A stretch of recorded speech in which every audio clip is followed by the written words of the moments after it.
شام کے 4 billion pounds کے کیپٹاگون کے کاروبار کا کیا ہوگا؟ شام کو کیپٹاگون کا گڑھ کیوں سمجھا جاتا تھا؟ کیپٹاگون کیا ہے؟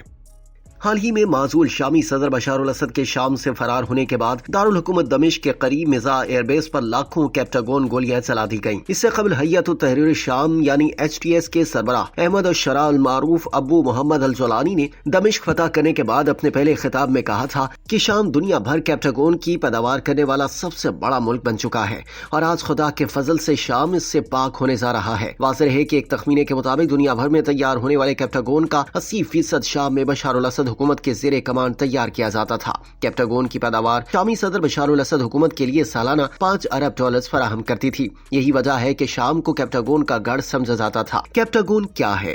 کیپٹاگون ایک نفسیاتی مرض کی دوا کا نام ہے جو 1960 کی دہائی میں تیار کی گئی تھی۔ یہ نشہ آور گولیاں ہیں جو امفیٹامین کی گولی جیسی ہوتی ہیں اور انہیں غریب آدمی کی کوکین بھی کہا جاتا ہے۔ اس کے مضر اثرات کی وجہ سے 1980 کی دہائی میں بیشتر ممالک نے اس پر پابندی عائد کرتی تھی۔ اس نشے کی پیداوار وقت کے ساتھ ساتھ شام میں بہت تیزی سے بڑھی ہے کیونکہ شام کی معیشت جنگ، عالمی پابندیوں اور بڑے پیمانے پر شامی باشندوں کی بیرون ملک نقل مکانی کے باعث تباہ ہو چکی تھی۔ عالمی بینک کے مطابق شام میں اس کی پیداوار کے حوالے سے جو شواہد ملے ہیں اس کی قیمت $5.6 بلین ہے۔ شام کے ہمسایہ ملک کیپٹاگون کی بڑی پیمانے پر اسمگلنگ کو روکنے میں مشکلات کا شکار رہے ہیں۔ اب سوال پیدا ہوتا ہے کہ بشار الاسد کے بعد اب شام کے 4 بلین پاؤنڈ سے زائد کے اس غیر قانونی منشیات کے کاروبار کا کیا بنے گا؟ اتنی منافع بخش تجارت کے خاتمے کا شامی معیشت پر کیا اثر ہوگا؟ اور اب جب اس کی پشت پناہی کرنے والے نہیں رہے تو احمد الشرع المعروف ابو محمد الجولانی ایسے جرائم پیشہ گروہوں کو ان کی جگہ لینے سے کیسے روکیں گے؟